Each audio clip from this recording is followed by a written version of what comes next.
जय श्री सच्चिदानंद। आप सभी लोगों को, सभी भक्तों को देखिए, आज की जो शुरुआत है वो हम एक छोटी सी भजन के साथ करेंगे।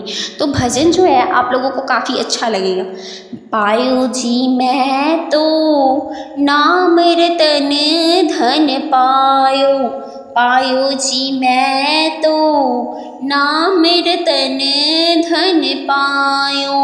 वस्तु अनमोलक, वस्तु अनमोलक दी मेरे सतगुरु, कृपा कर अपनायो।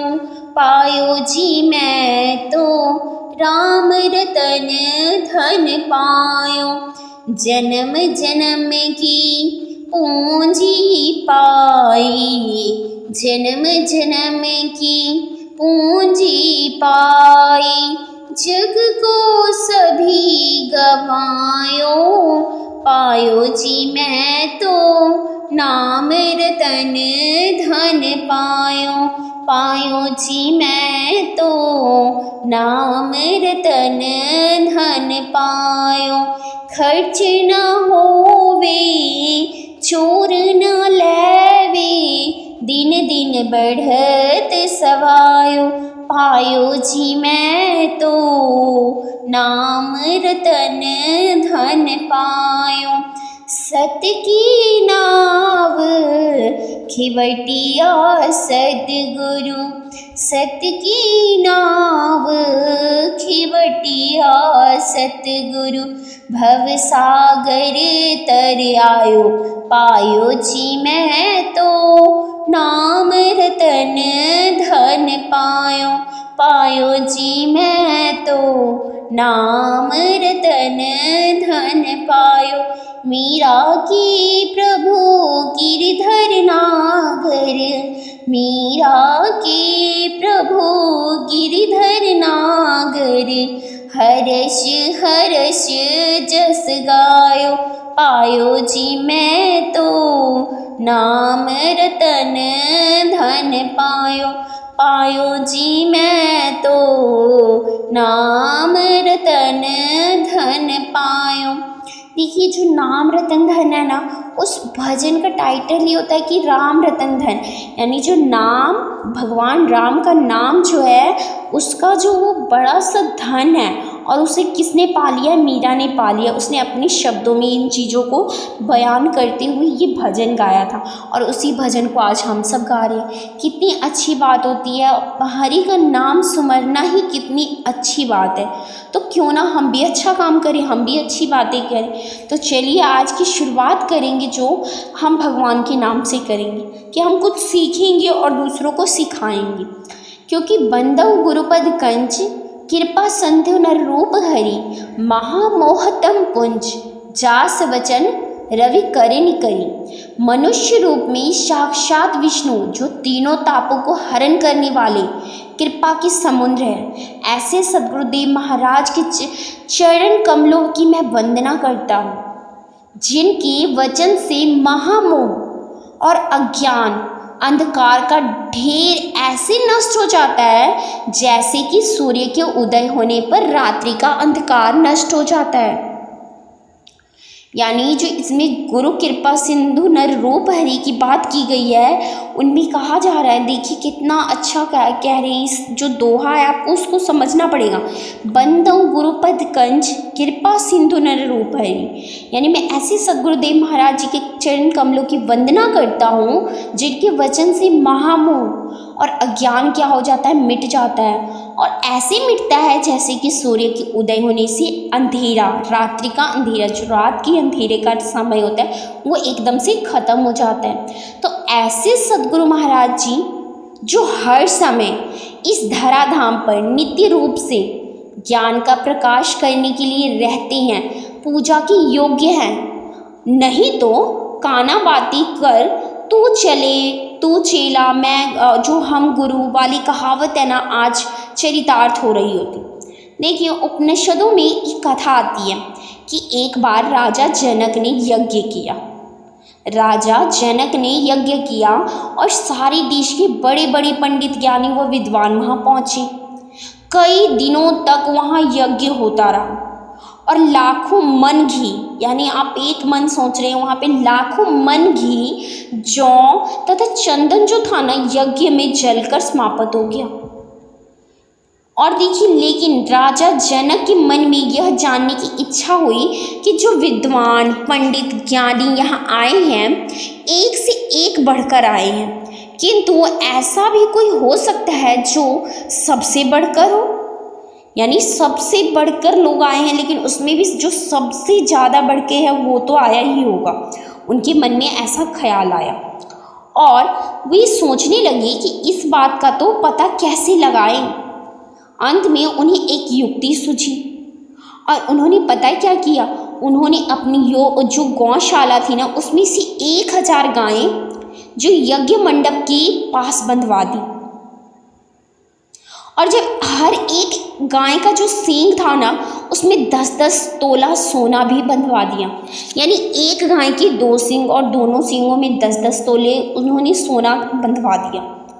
और सबके बीच घोषणा कर दी कि आप लोगों में ईश्वर के विषय में सबसे अधिक जानकारी, क्रियात्मक ज्ञान जो जानता हो वह इन सब गायों को ले जाए। यानी 1000 गायें उनकी सींगों में सोने बंधी हैं, वो भी 10-10 तोले के, एक सींग के 10 तोले, दूसरे सींग के 10 तोले।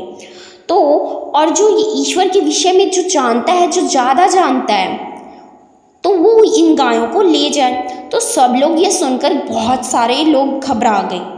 और जब घबराए तो हर एक विद्वान ने सोचा कि यदि हम गायें ले जाएं, मतलब हम गायें ले जाएंगे तो दूसरे लोग हमसे शास्त्रार्थ करने लगेंगे, मतलब सबका उत्तर तो हम कैसे दे सकते हैं। एक पूछेगा दूसरे का जवाब कैसे देंगे, तीसरा पूछेगा सबका जवाब कैसे देंगे। ऐसा सोचकर कोई भी गायों को ले जाने के लिए आगे नहीं आया। और क्योंकि ईश्वर के विषय में सही जानकारी यानी अर्थात क्रियात्मक ज्ञान उन्हें नहीं था, और ये तो सही विषय है कि क्रियात्मक ज्ञान जो भगवान का है वो कैसे पता होगा किसी को, तो ये केवल मात्र कर्मकांडी थी, मतलब जिनको कुछ नहीं आता था वो हवन में लकड़ियाँ डाल रहे थे, घी डाल रहे थे, जौ चंदन जो भी था वो सब डालने का काम कर रहे थे। कर्मकांडी यानी कर्म कर रहे थे, सिर्फ अपना हवन का कार्य कर रहे थे, उन्हें ये सब कुछ भी ज्ञान नहीं था। जो एक ब्राह्मण को होना चाहिए वो चीज़ें ज्ञान उनको थी ही नहीं। और वो तभी वहाँ पे जो तो याज्ञवल्क्य जी आ गए, याज्ञवल्क्य भी वहीं पर थे और उन्होंने अपने शिष्य से कहा उठो। और जब उन्होंने अपने शिष्य को उठने के लिए कहा तो उन्होंने कहा कि गायों को बांधो और ले चलो। तो शिष्य गायों को बांध कर ले गया। यह देखकर विद्वान ब्राह्मणों को क्रोध आ गया, वे बिगड़ उठे, क्योंकि सबने तो जो मतलब थे खड़े होकर देख रहे थे, कोई भी आगे इसलिए नहीं आया कि उन्होंने एक का प्रश्न दे भी दिया, उत्तर दे दिया तो 10 लोग उनसे पूछेंगे और 10 का वो लोग उत्तर नहीं दे पाएंगे, केवल वो इसलिए आगे नहीं आए। लेकिन जब याज्ञवल्क्य जी ने अपने शिष्य को गायों को बंधवा कर ले जाने के लिए कहा तो सभी को क्रोध आ गया उस समय, और सभी बिगड़ मतलब जो थी ना गुस्से के कारण बिगड़ उठे। और यहाँ तक कि राजा जनक के पुरोहितों ने याज्ञवल्क्य जी से पूछा, क्या इतनी बड़ी सभा में तुम ही अपने आप को सबसे बड़ा ज्ञानी समझते हो? तो यह सुनकर याज्ञवल्क्य को क्रोध नहीं आया और उन्होंने बड़े ही मीठे स्वर में क्या कहा कि नहीं नहीं, यह बात नहीं है। यहाँ जितने भी विद्वान हैं ना, हम सबको नमस्कार करते हैं, लेकिन फिर भी लोग चिल्ला उठे, हमसे शास्त्रार्थ कीजिए, मतलब कि हमसे मतलब उनसे उन्होंने अपने प्रश्नों का जवाब देने के लिए कहा। और याज्ञवल्क्य ने कहा ठीक है। फिर क्या था, एक एक विद्वान प्रश्न पूछते थे और याज्ञवल्क्य उनका ठीक ठीक उत्तर देते जाते थे। बड़े टेढ़े मेढ़े प्रश्न पूछे गए और फिर भी याज्ञवल्क्य जी जो थे वो तनिक भी घबराए नहीं और सभी लोगों को सही सही उत्तर समझाकर दे रहे थे। और तभी लोग प्रश्नों का उत्तर पाकर चुप हो जाते थे। तो राजा जनक थे, तो जो राजा किंतु बड़े ही विद्वान व चतुर, वे इन सब की बातों में बड़ा रस ले रहे थे। धीरे धीरे सब विद्वान चुप हो गए। जब सब विद्वान चुप हो गए तब गार्गी ने कहा, आज्ञा हो तो मैं भी कुछ प्रश्न करूं?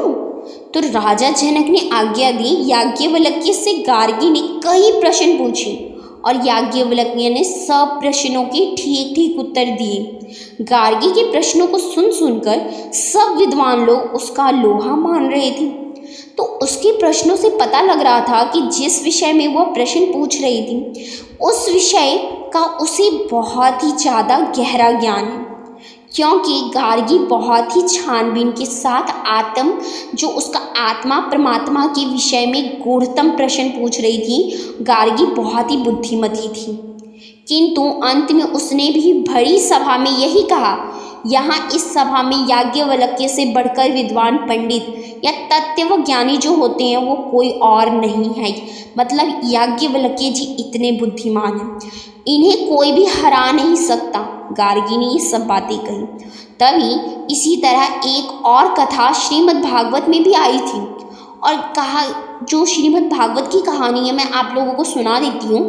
जब राजा थे परीक्षित की मृत्यु श्रृंगी ऋषि की श्राप से तक्षक के द्वारा 7वें दिन होने वाली थी। आप सब परीक्षित को जानते होंगे, उनकी जो मृत्यु थी वो 7वें दिन, वो भी जो ऋषि थी ना वो तक्षक के द्वारा 7वें दिन होने वाली थी। तो उस समय जो त्रिलोकी को पवित्र करने वाले बड़े बड़े महानुभव ऋषि मुनि अपने शिष्यों के साथ गंगा जी के तट पर पधारे ना।